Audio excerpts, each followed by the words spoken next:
Good morning and welcome to path of evolution. ગઈકાલે જે આપણે વાત કરી હતી 5મા અધ્યાયના 6ઠ્ઠા શ્લોકથી લઈને 11મા શ્લોક સુધી કે ક્વોલિફાઈડ કેવી રીતે બની શકાય અને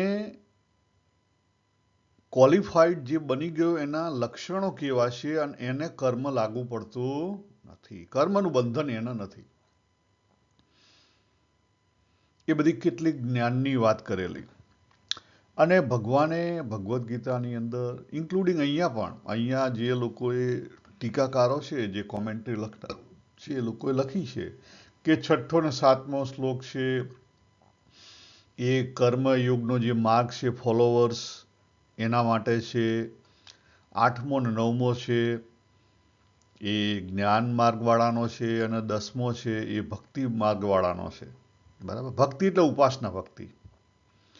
આજે આપણે એની ક્લેરિટી કરવા જઈ રહ્યા છીએ કે આપણે ત્યાં અલગ અલગ બધા રસ્તા છે, પણ એ રસ્તા ઉપર બે વસ્તુ બતાવેલી છે. પહેલી વસ્તુ એ બતાવેલી છે કે તમે ક્વોલિફાઈડ થઈ જાઓ તો તમારા લક્ષણો શું હોય. એક ડૉક્ટર ક્વોલિફાઈડ થઈ ગયો તો એના લક્ષણો કયા હોય, એ કેવી રીતે વર્તતો હોય, બેસતો હોય, ચાલતો હોય, ઉઠતો હોય, એની અંદર કઈ સ્કિલ હોય. એક એન્જિનિયર ક્વોલિફાઈડ થઈ જાય તો એની અંદર કઈ સ્કિલ છે, એ એપ્લિકેશન કરી શકે, જે ઇન્ટરવ્યુમાં પ્રશ્નો છે એના જવાબ આપી શકે અને જે જોબ હોય એના રિલેટેડ એ જોબ એ કરી શકે, એટલી એની પાસે સ્કિલ હોય. સેમ રીતે ભગવાનનો જે ભક્ત, જો ભક્ત શબ્દ આપણે એક જ રાખો, ભક્ત શબ્દ ગમે તે માર્ગે બને ભગવાનનો ભક્ત,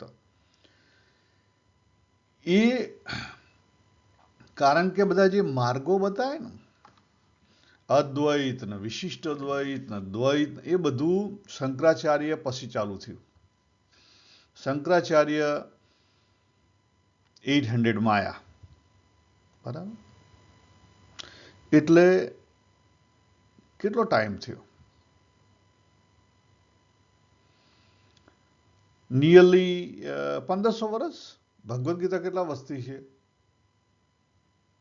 5000 વર્ષથી. એટલે આપણે જ્યાં હલવાયેલા છીએ ને અત્યારે, આ ગુરુ આ માર્ગ, એ બધી વસ્તુ ભગવાને 4થા અધ્યાયના શરૂઆતમાં જ કહી દીધી કે એ બધામાં તું હલવાય નહીં.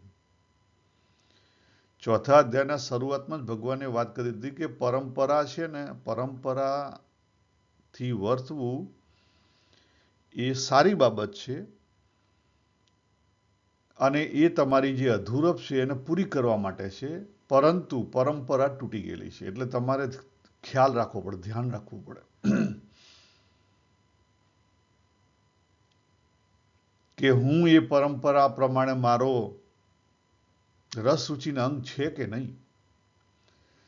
એટલે આજે આપણે આ જે શબ્દ ભગવાને 5મા અધ્યાયના 6ઠ્ઠા શ્લોકમાં મૂક્યો ને, યોગ યુક્ત, ક્વોલિફાઈડ કેવી રીતે થઈ શકાય? શની અંદર? ભક્તિની અંદર, ભક્તમાં. ભક્ત કેવી રીતે બની શકાય? ધર્મ, જ્ઞાન, વૈરાગ્ય અને ભક્તિ, એ 4 પાસા છે કમ્પ્લીટ થાય આપણી અંદર, જે કે અધૂરપ હોય પૂરી થાય ત્યારે ઓટકાર આવે. અને એ વસ્તુ તમે ગમે તે માર્ગ લો, એન્ડ ઓફ ધ ડે તમારી અંદર જે બીઈંગ છે, બીઈંગનો એક્સપિરિયન્સ આવવો જોઈએ. જે હેપનિંગ છે એનો સાક્ષી તરીકે દ્રષ્ટિકોણ થવો જોઈએ. શાનો? સાક્ષી તરીકેનો દ્રષ્ટિકોણ થવો જોઈએ. આજે, ગઈકાલે આપણે ભગવદ્ ગીતા ઉપર લીધું હતું, આજે આપણે વચનામૃત ઉપર લઈએ. કયા કયા વચનામૃત સિલેક્ટ કરેલા છે એ અહીંયા આપણે જોઈએ તો આ જ વસ્તુ છે, બીજી કોઈ વસ્તુ નથી. બીજા શબ્દોમાં કહેવામાં આવેલી છે, વસ્તુ એક જ છે. અને આ જ વસ્તુ નારદ ભક્તિ સૂત્રમાં પણ સૂક્ષ્મમાં કહેવામાં આવેલી છે. ખ્યાલ? અને આખા મૂળ સારનો સાર આ જ વસ્તુઓ છે, બીજી કંઈ નવી નથી. આપણે ટૂંકમાં આપણી જે કંઈ અધૂરપ છે એ પૂરી કરવાની છે. પહેલું આપણે સ્ક્રીન ઉપર જોઈએ, તમને દેખાય છે કે 24મા શ્લોકની ગઢડા પ્રથમના 24ના વચનામૃતની અંદર બ્રહ્માનંદ સ્વામીએ બહુ સરસ પ્રશ્ન પૂછ્યો. શું પૂછ્યું? પછી બ્રહ્માનંદ સ્વામીએ પૂછ્યું છે, કોઈ વિષયમાં પણ પોતાના ઇન્દ્રિયો તણાતા ન હોય ને અંતઃકરણમાં પણ ખોટા ઘાટ થતા ન હોય ને ભગવાનનો નિશ્ચય પણ યથાર્થ છે તો પણ અપૂર્ણપણું રહે છે ને અંતરમાં સોનું રહે છે, તેનું શું કારણ છે? અને એ સમયે તો ભગવાને ખાલી બાળક બુદ્ધિની વાત કરી દીધી. કેમ બાળક બુદ્ધિની વાત કરી? એવું કેમ કહ્યું હશે? કારણ કે આપણે જે સમજીએ છીએ,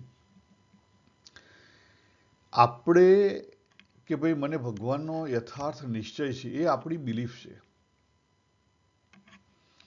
ઘણા બધા ભાગે આપણને અંદરથી ખબર નથી હોતી. આપણે બિલીફ પ્રમાણે જીવતા હોઈએ છીએ.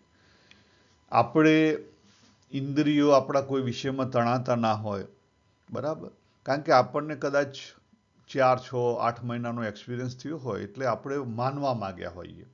અંતઃકરણમાં ખોટા ઘાટ ના થતા, કારણ કે આપણે એવા વાતાવરણમાં થોડો ટાઈમ રહીએ એટલે આપણને લાગી જાય કે ઓહો, મારું તો અંતઃકરણ પ્યોર થઈ ગયું છે. અંતઃકરણ પ્યોર થઈ ગયું હોય તો નરસિંહ મહેતા જેવી સ્થિતિ થાય ને, એનું એક્સપ્રેશન નરસિંહ મહેતાએ શું કર્યું? અખિલ બ્રહ્માંડમાં એક તું શ્રીહરિ જુજવે રૂપે ભાસે. આ પરિસ્થિતિ આવી જાય. આ પરિસ્થિતિ આવી છે? નથી આવી તો સમજી લો કે હજી તમે અધૂરા છો. બીજો એક પોઈન્ટ અહીંયા વિચારવા જેવો છે. આપણે આની પહેલા લીધેલું હતું. શું લીધેલું હતું? 4થા અધ્યાયના છેલ્લા શ્લોકોની અંદર ભગવાને સંશયની વાત કરેલી. પ્રકૃતિના ફિલ્ડની અંદર સંશય આવશે, આવશે ને આવશે, ગમે ત્યારે આવશે. તમને એવું લાગતું હશે કે મને કોઈ સંશય નથી, પાક્કો નિશ્ચય છે, પણ પ્રકૃતિના ફિલ્ડમાં કદાપી નિશ્ચય યથાર્થ રહે નહીં. પ્રકૃતિના ફિલ્ડમાં ના રહે. એમાં પાછળ સંશય હોય. નિશ્ચય કેવી રીતે યથાર્થ રહે એની પણ આપણે વાત કરેલી. ના રહે એવું કંઈ નહીં. જેણે સાચા અર્થમાં પ્રકૃતિ જાણી લીધી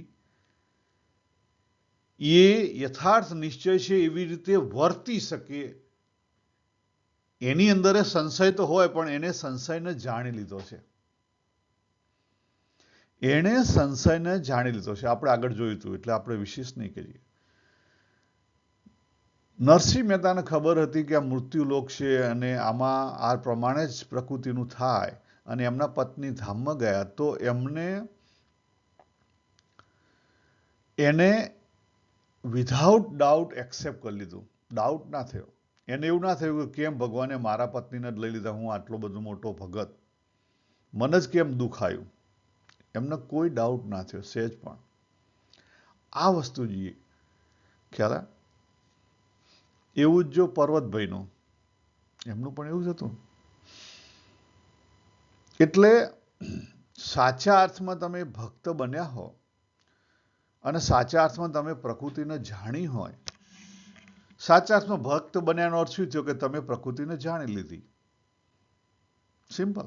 કારણ કે ભક્ત બને એનું કામ જ એ છે કે પહેલા સ્ટેપે શરણાગતિ આવે. ફૂલ શરણાગતિ, ટોટલી શરણાગતિ. બીજી વસ્તુ તને કહી દઉં કે તમે અને હું, આપણે બધા ઠગ ભગત છીએ. તમે અને હું અને આપણે જે કોઈ સંસ્થાઓમાં જઈએ છીએ, ઇસ્કોનમાં જઈએ છીએ, સ્વામિનારાયણમાં જઈએ છીએ કે બ્રહ્માકુમારીમાં, ત્યાં જે કોઈ વ્યક્તિઓ મળે છે ને, આપણે બધા જ ઠગ ભગત છીએ. હું નથી કહેતો. આપણા શાસ્ત્રો કહે છે. આપણા શાસ્ત્રો શું વાત કરે છે? આપણા શાસ્ત્રો કહે છે કે જેને ભગવાનનું મૂલ્ય આગળ આવી ગયું એને બીજા માટે આવતો ના હોય. બીજાની વેલ્યુ સિસ્ટમ એને કેવી હોય? નિયરલી ઝીરો હોય. છે આપણા? ના. આપણે જો મંદિર જઈએ તો કોઈક હેતુ લઈને જઈએ છીએ. આપણે સભામાં ભરીએ તો હેતુ છે કે મને અક્ષરધામ લઈ જજો, ગોલોક લઈ જજો. આપણે માળા કરીએ તો હેતુ છે.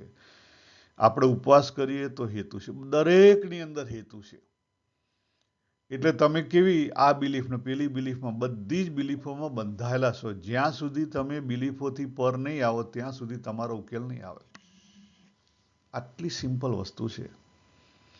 અને જેણે ભગવાનની વેલ્યુ જીવનમાં આગળ કરી લીધી, એને દેખાઈ આવે, એને દેખાઈ આવે, એની અંદરથી ભક્તિ ઉદય થાય, અને અંદરથી ભક્તિ ઉદય થાય એને નારદે શું કીધું?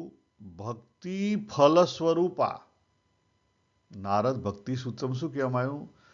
ભક્તિ ફલ સ્વરૂપા. ભક્તિ ઉદય થાય, ભક્તિ સાધ્ય છે.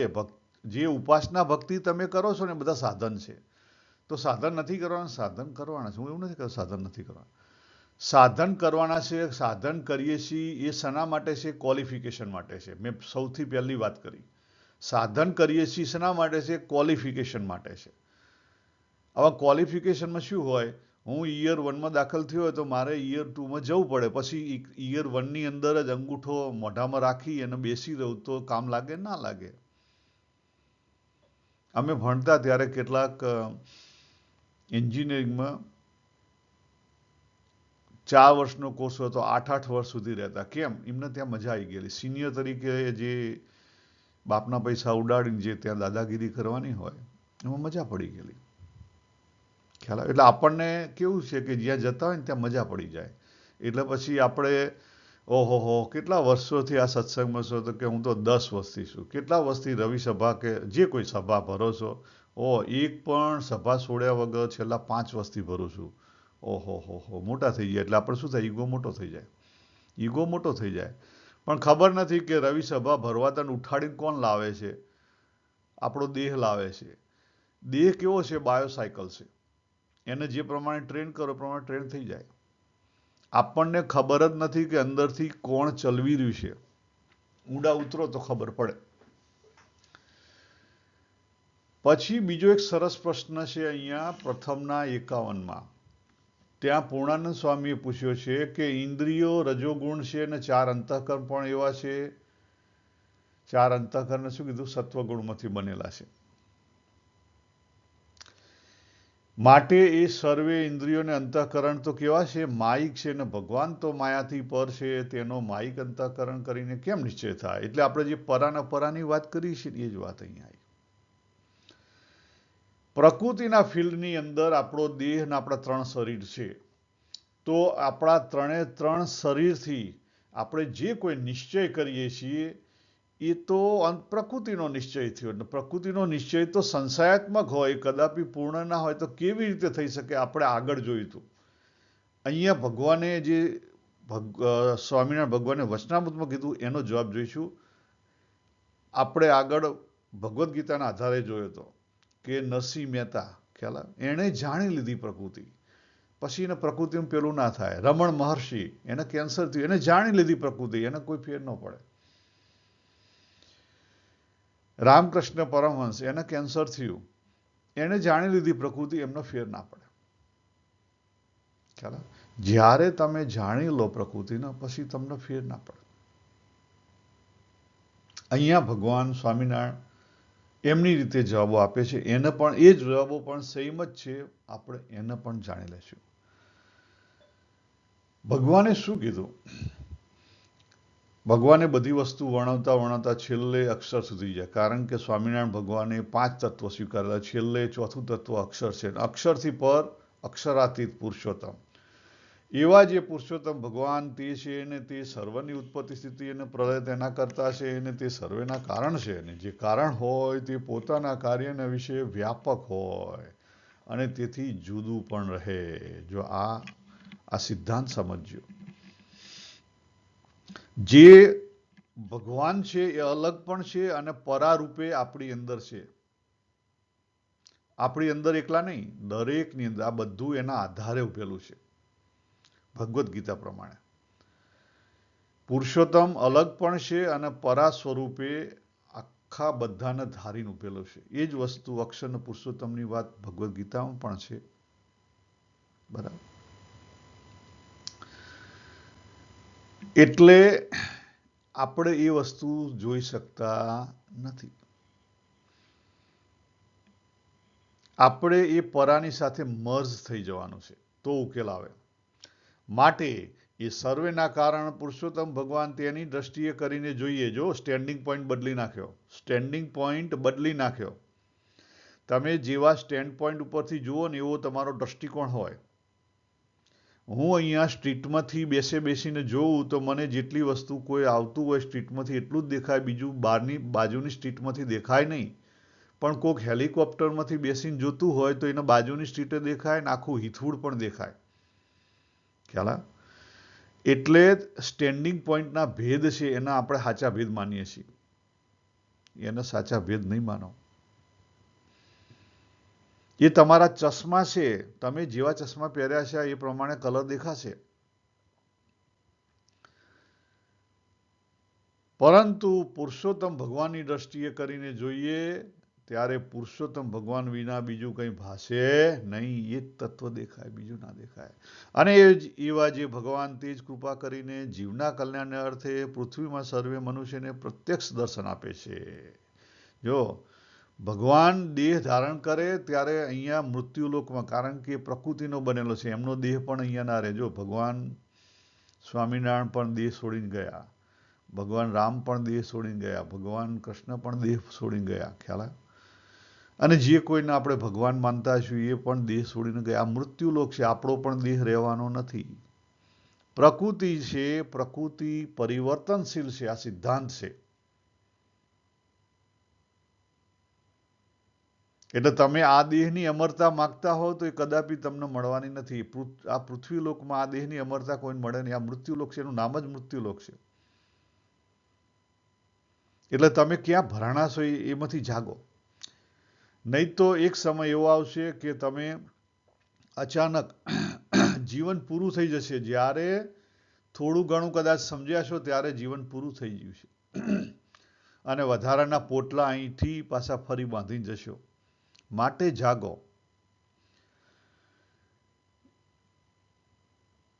એવા જે ભગવાન પુરુષોત્તમ ભગવાનનો આવો મહિમા સમજે ત્યારે તેના ઇન્દ્રિય અંતઃકરણ સર્વે પુરુષોત્તમ રૂપે થઈ જાય. જો મહિમા વેલ્યુ સિસ્ટમ, તકલીફ વેલ્યુ સિસ્ટમમાં છે.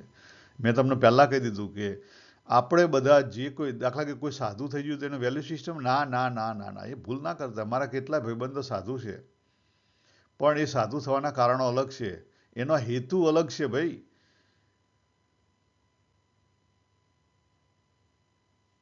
કેટલાક આ સમાજનો ભાર ઉચકી કેવા નહોતા અને સાધુ થઈ ગયા. કેટલાક ને પોતાનું જે કંઈ ભણતર ગણતર જે કંઈ બધું હતું એ વસ્તુ બતાવી હતી, પોતાનો ઈગો સંતોષ હતો. They are not believing in sansar. એમને કંઈ ભગવાન નતા મેળવવા. they would like to enjoy within the parameter. તમને ખ્યાલ આવે?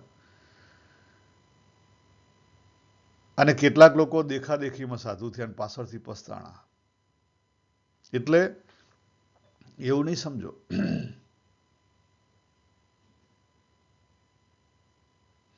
કે બધા ભણેલા ગણેલા વટ ભણેલા ગણેલા. ભણેલું ગણેલું છે એ શાનું છે? એ બુકનું છે, એ બુકનું છે, પ્રકૃતિનું છે. એ કંઈ એને ભગવાનને કંઈ લેવા દેવા નથી. આપણી ખોટી માન્યતા છે. ઘણા લોકો વિડીયો મૂકે છે અને ઘણીવાર બહુ મોટા પ્રવચનો કરે છે કે ઇસ્કોનની અંદર બધા આવા ભણેલા ગણેલા બધા સાધુઓ થઈ ગયા, સ્વામિનારાયણની અંદર આવા ભણેલા ગણેલા બધા સાધુ છે. So what? ભણેલા ગણેલા આ દુનિયાનું ભણેલા ગણવાથી ભગવાનની પ્રાપ્તિને કોઈ લેવા દેવા નથી. ભગવાને ચોખ્ખી વાત કરી કે માણસ સહેજ પણ ભણેલો ના હોય, ચોથા અધ્યાયનો કેવો 36મો શ્લોક કે 33મો શ્લોક, પાપીમાં પાપી હોય, ગમે તેવો એની કોઈ પણ ક્વોલિફિકેશન ના હોય, એ ભગવાનને પ્રાપ્ત કરી શકે. તમારા ઘેર તમારા મમ્મી પપ્પા કે જે કોઈ દાદા દાદી હોય અને કદાચ કશું જ ના ભણેલા હોય તો એનો અર્થ એમને ભગવાન ના મળે? એવું નથી. તમારા ગામની અંદર કોઈક એવા બચારા ગરીબ માણસો હશે કે તો એને ભગવાન ના મળે? ના, એવું નથી. ભગવાનના ભણતરના આલોકના ભણતરના આલોકની પૈસાને કંઈ લેવા દેવા નથી. ભગવાને ચોખ્ખું કહી દીધું. શું શની અંદર કીધું? આપણે જે 6 થી 11 શ્લોક જોયા ને એની અંદર ભગવાને ચોખ્ખી ક્વોલિફિકેશનો બતાવી દીધી કે ત્યાગ કરે. શનો ત્યાગ કરે? કામનાનો, સમાજનો નહીં, કામનાનો. કપડાનો નહીં, મમતાનો, રાગ દ્વેષનો. નામનો ને વ્યવહારનો કે આશ્રમનો નહીં, અહંતાનો. આટલી વસ્તુ, 3 વસ્તુ કરવાની છે. કર્મફળનો ત્યાગ, મમતા કહેતા રાગ દ્વેષનો ત્યાગ અને અહંતા કહેતા કર્તૃત્વનો ત્યાગ. આ 3 વસ્તુ થઈ તમે પૂરા. 6ઠ્ઠા શ્લોકમાં ભગવાને ચોખ્ખી વાત કરી દીધી કે જો એણે કામનાનો ત્યાગ કર્યો છે તો એની ઇન્દ્રિયો કેવી હશે? તૃપ્ત હશે. એની ઇન્દ્રિયો કેવી હશે? તૃપ્ત હશે.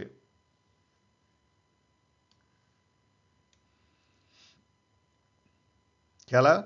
જેણે ભગવાનનો મહિમા સમજ્યો એની ઇન્દ્રિયો કેવી હોય? તૃપ્ત હોય. એનું અંતઃકરણ કેવું હોય? શુદ્ધ હોય, વિશુદ્ધ આત્મા. 7મો શ્લોક. 3 શબ્દો વાપર્યા: જીતેન્દ્રિય, વિજિતાત્મા, વિશુદ્ધ આત્મા. અને એનું વર્તન કેવું હોય? સરળ વર્તન હોય. એ જીવ આખો તૃપ્ત જીવ હોય. જેણે ભગવાનનો મહિમા સમજ્યો એ તૃપ્ત જીવ હોય, અધૂરો ના હોય. હવે જો અહીંયા જે શબ્દ મૂક્યો ને પછી એ બહુ સરસ મૂકેલો છે એમણે. ત્યારે તેણે કરીને તે ભગવાનનો નિશ્ચય થાય. આવું થાય એ પછી ભગવાનનો નિશ્ચય થાય, પહેલા ના થાય. અને જેમ હીરે કરીને હીરો વિંધાય છે પણ બીજા વતે વિંધાતો નથી, તેમ ભગવાનનો નિશ્ચય તે ભગવાન વતે થાય છે. આ મુખ્ય પોઈન્ટ. વોટ ઇઝ મીન્સ ભગવાન વતે થાય છે? એનો અર્થ એ જે આપણે પહેલા જોયું ને,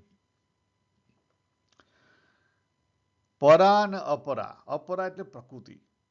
પ્રકૃતિના ફિલ્ડમાં હો ત્યાં સુધી કદાપી તમને એનો એક્સપિરિયન્સ થાય નહીં. પ્રકૃતિના ફિલ્ડમાંથી આગળ જો પરાના ફિલ્ડમાં, અને પરાના ફિલ્ડ માટે પ્રકૃતિ કેવી હોવી જોઈએ? શાંત હોવી જોઈએ. પ્રકૃતિની અંદર શું આવ્યું? ઇન્દ્રિયો તમારી કેવી હોવી જોઈએ? કામના અને વાસનાથી પર, તૃપ્ત હોવી જોઈએ. અંતઃકરણ કેવું હોવું જોઈએ? શુદ્ધ હોવું જોઈએ.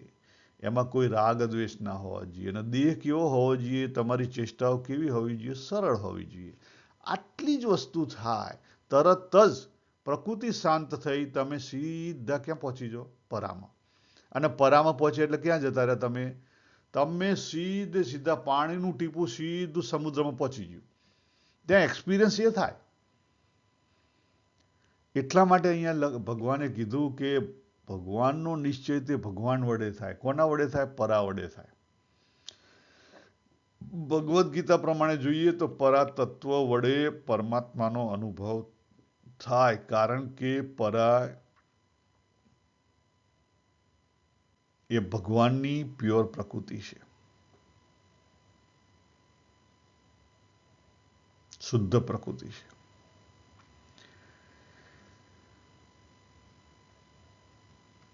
આટલું થઈ જાય અને આવો અનુભવ થાય, એ કેવો કહેવાય? તત્વવિદ, યુક્ત પુરુષ, ક્વોલિફાઈડ પુરુષ. અને ક્વોલિફાઈડ પુરુષના કેવા લક્ષણો હોય? 8મા અને 9મા શ્લોકમાં ભગવાને કીધું. શું કીધું? કે એ જુએ છે, સાંભળે છે, સ્પર્શ કરે છે, સૂંઘે છે, ચાલે છે, શ્વાસ લે છે, બરાબર, બોલે છે, ગ્રહણ કરે છે, ત્યાગ કરે છે, આંખો પટપટાવે છે. આ બધી જ વસ્તુ થઈ રહી છે, છતાં કશું થઈ રહ્યું નથી. બધું થઈ રહ્યું છતાં કશું થઈ રહ્યું નથી. એને કોઈ કર્મનું બંધન નથી. ક્રિયાઓ થઈ રહી છે, હેપનિંગ. શું થઈ રહ્યું છે? Happening. It's not a doing or not a knowing. It's a knowing, but it's knowing is beyond the BMI.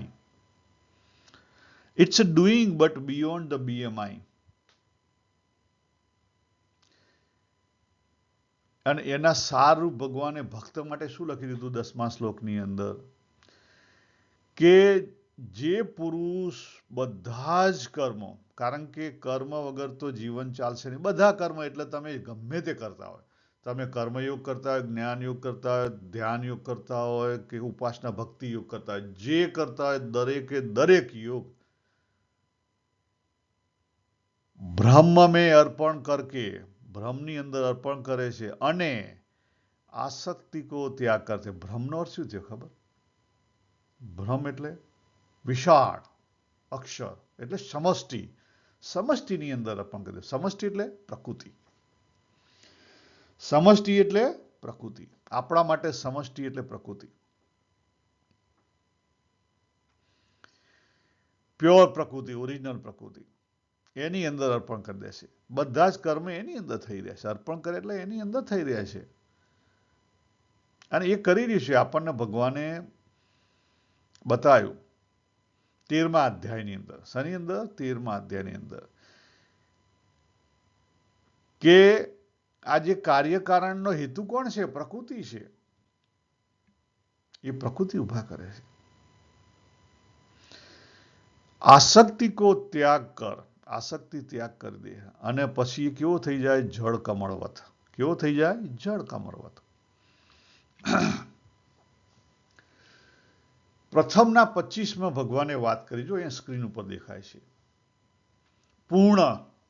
આપણી જેટલી બધી અપૂર્ણતા છે ને નીકળી જાય. પૂર્ણપણું. પણ પૂર્ણપણું આવે કેવી રીતે? એ પણ બીજા શબ્દોમાં એ જ વાત કરી છે કે પૂર્ણ કામપણું તો આત્મનિષ્ઠા અને ભગવાનના મહિમાનું જ્ઞાન તેણે કરીને આવે.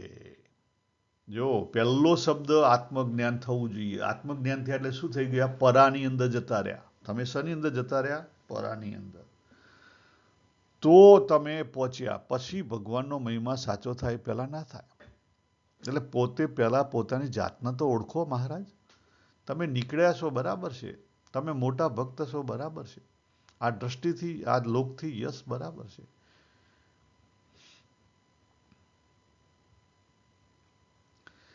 હવે જે જ્ઞાનની વાત છે પ્રથમના 24માં એ પણ આપણે સાથે લઈ લઈએ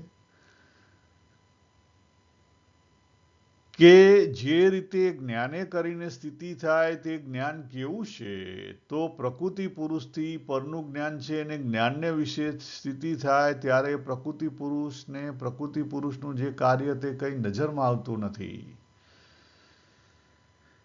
પ્રકૃતિ પુરુષ શબ્દ અહીંયા શના માટે વાપરેલો છે? પ્રકૃતિ પુરુષ અહીંયા સમષ્ટિ માટે વાપરેલો છે.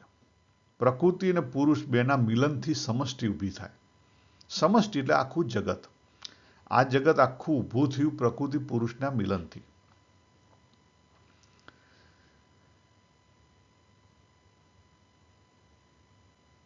અને સ્થિતિ કેવી થઈ જાય? એક રસ ચૈતન્ય. જો આ શબ્દ છે ને, એક રસ ચૈતન્ય બહુ અગત્યનો છે.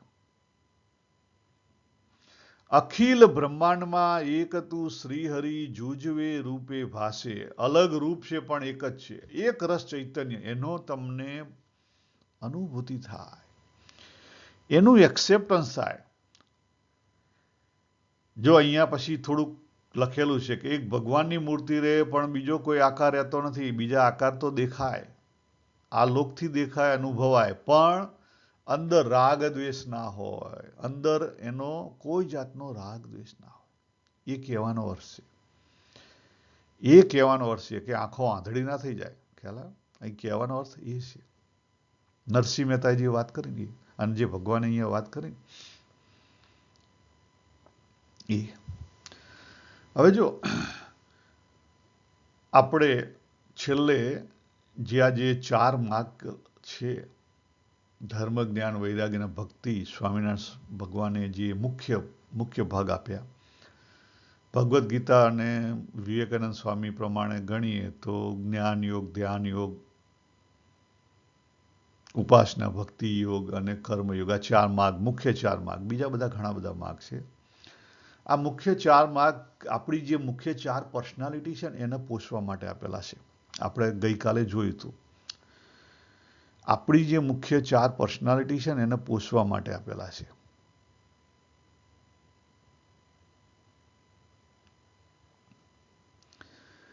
તો એ 4 માર્ગ છે. એના માટે ભગવાને અહીંયા શું કીધું છે, શું વાત કરી છે એ થોડીક સમજી લઈએ પછી એની ઉપર જઈએ. વડતાલ ત્રીજાની અંદર ભગવાનને પોતે બોલ્યા કે આપણા ઉદ્ધવ સંપ્રદાયને વિશે જ્ઞાન, વૈરાગ્ય, ધર્મ અને ભગવાનની ભક્તિ એ ચારવાના હોય. જેમાં હોય તે એકાંતિક ભક્ત કહેવાય અને આપણા સત્સંગમાં મોટો કરવા યોગ્ય પણ તે જ છે. અને 4 સંપૂર્ણ ન હોય ને એક જ મુખ્ય કરીને હોય તો પણ 3 જે બાકી રહ્યા તે એકના પેટામાં આવી જાય તેવું એક સાધન એ ચારેયમાં શ્રેષ્ઠ છે. એ કયું? પછી શ્રીજી મહારાજ બોલ્યા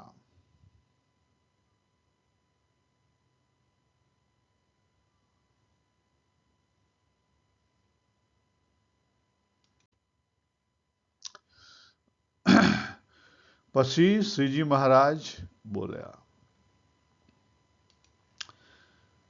શું બોલ્યા? કે જ્યારે પ્રશ્ન પૂછવામાં આવ્યો કે ચારમાં એક જ પાકું કર્યું હોય તો બાકીના ચાર આવે કે ના આવે? આવે. જ્યારે અતિમાં પહોંચે ત્યારે આવે. ખ્યાલ આવે? અને એ જ વાત અહીંયા ભગવાને વાત કરી કે જો મહાત્મ્ય સહિત ભગવાનની ભક્તિ હોય ને આત્મનિષ્ઠા, ધર્મ અને વૈરાગ્ય સામાન્ય હોય તો પણ કોઈ દિવસ એ ધર્મમાંથી પડે નહીં. ત્યારે સુખમુનિએ પૂછ્યું કે જ્યારે એક મહાત્મ્ય સહિત ભગવાન ભક્તિએ કરીને સંપૂર્ણ થાય ત્યારે એક ભક્તિ જ કેમ ન કહીને ચાર વાના શા સારું ગયા? પછી શ્રીજી મહારાજ બોલ્યા કે અતિશય મહાત્મા સહિત ભગવાનની વિશે ભક્તિ હોય તો ભક્તિને વિશે ત્રણે આવી જાય, અને સામાન્ય ભક્તિ હોય તો એકમાં ત્રણ ન આવે. સામાન્ય ભક્તિ એટલે ઉપાસના ભક્તિ. સામાન્ય ભક્તિ એટલે ઉપાસના ભક્તિ. કહેવાનો અર્થ શું છે? તમે માર્ગ ગમે તે પકડો, તમે માર્ગ ગમે તે પકડો, અને માર્ગ કયો પકડવાનો છે? ગમે તે નથી પકડવાનો. ખરેખર તો માર્ગ આપણી પોતાની રસ રુચિના અંગ હોય એ માર્ગ પકડવાનો છે. આપણી રસ રુચિનો અંગ હોય એ માર્ગ આપણે પકડવાનો છે, અને એ માર્ગની અંદર ધીરે ધીરે ધીરે ધીરે આ ચારે વસ્તુ આવી જશે. ધીરે ધીરે ધીરે આ ચારે વસ્તુ આવી જશે, અને ચારે વસ્તુ આવી જાય એટલે તમને કઈ ખબર પડે? તૃપ્તિ, ઇન્દ્રિયોની તૃપ્તિ, કામ વાસના ના હોય, દેહ કેવો થઈ જાય? સરળ થઈ જાય. અંતઃકરણ કેવું થઈ જાય? શુદ્ધ થઈ જાય. આ ત્રણ વસ્તુ આપણને ખબર પડે, કારણ કે ભાવની વસ્તુ છે. બીજી નહીં ખબર પડે. બીજી ખબર પડશે નહીં, બીજું શોધવા જશે ને તો નહીં ખબર પડે, મુશ્કેલી થશે.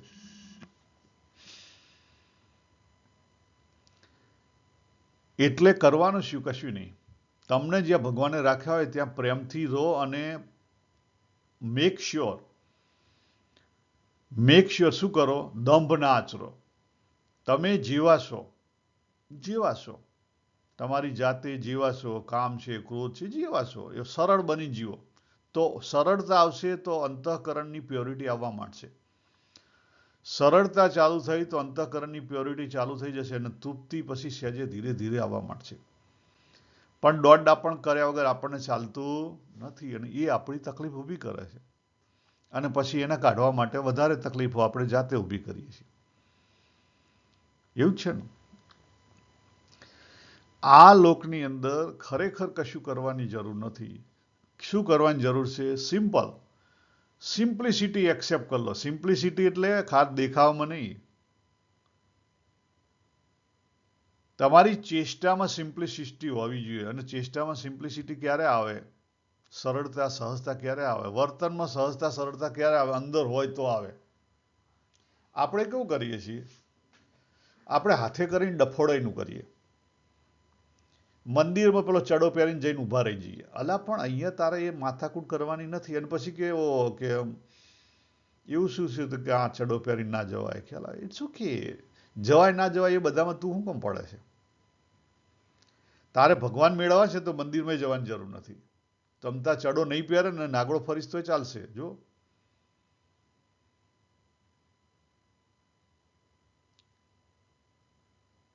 જે આપણે ત્યાં એક સંત થઈ ગયા હતા, ખબર? ભાગ્યા હતા, જેમણે પરીક્ષિત રાજાને આખું જ્ઞાન આપ્યું. એટલે કે ભગવાનને પામવા માટે તો કપડાં પહેરવાની જરૂર નથી, પણ એનો અર્થ એ નથી કે આપણે સોશિયલ વ્યવહાર પ્રમાણે વ્યવહાર ના કરીએ. સમાજના વ્યવહાર પ્રમાણે વ્યવહાર કરવાનો. જો નરસિંહ મહેતાએ કર્યો, બધાએ કર્યો, પણ પછી એમાં દોડ દાપણ નહીં કરવાનું. બાકી સરળ બની જવાનું. વિરોધ કરશો સમાજમાં તો સમાજનો મુશ્કેલી થશે, વિરોધ આવશે. આટલું સમજી રાખો. સમાજનું સમાજની પ્રમાણે ડાન્સ કરી લેવાનો, વેહ ભજવી લેવાનો. બાકી અંતઃકરણથી શુદ્ધ થવા માંડશો તો ઓટોમેટિકલી ભગવાનનો અનુભવ થતા વાર નહીં લાગે. અને આ જે ભક્તિની વાત થઈ છે ને, એ આપણે આ બંને વસ્તુ જે ભગવદ્ ગીતામાં વાત કરી અને પછી વચનામૃતમાં વાત કરી, આપણે નેક્સ્ટ ટાઈમ એ જ વસ્તુ લઈશું કે વાસના, લવ અને ભક્તિ અને નારદ ભક્તિ સૂત્ર. ભક્તિ જે આપણે માનીએ છીએ ને ભક્તિ નથી. આપણે જે માનીએ છીએ બધું ઉપાસના ભક્તિ છે. બધા આપણા પોતાના મનના માનેલા દેખાવો છે અથવા કોકના ફોલોવર છીએ આપણે. આપણે સાચા અર્થમાં ભક્તિ અંદરથી કેવી રીતે ઉદય થાય? ભક્તિ ફળ સ્વરૂપ છે. ભક્તિ માટે કંઈ કરવાની જરૂર નથી. જ્યારે બધું કરી લેશો એટલે ઓટોમેટિકલી ભક્તિ ઉદય થશે. આ વસ્તુ ધ્યાનમાં રાખો. ભક્તિ માટે કંઈ કરવાની જરૂર નથી. ઓટોમેટિકલી બધું કરી દેશો ને ત્યારે ભક્તિ ઓટોમેટિકલી ઉદય થશે. હું નહીં કહેતો, નારદ ભક્તિ સૂત્ર. એટલે આપણે કોઈ પણ સત્સંગમાં જ્યાં વગર ભગવાને જ્યાં આપણને રાખ્યા છે, જે ગામની ગલીમાં ગંધારી બંધારી જે રીતે જ્યાં રાખે ત્યાંથી પણ આપણે ભ્રમરૂપ થઈ શકીએ તો યસ, એની ભગવાને આખી વ્યવસ્થા કરેલી છે આ જીવ માટે. એ આપણે વાસના, લવ અને ભક્તિ આ ત્રણના સંદર્ભમાં આવતી વખતે વિચાર કરીશું. બરાબર. અહીંયા આપણે આ પૂરું કરીએ. સર્વેને જય શ્રી કૃષ્ણ. હરિઓમ તત્સત. હરિઓમ તત્સત.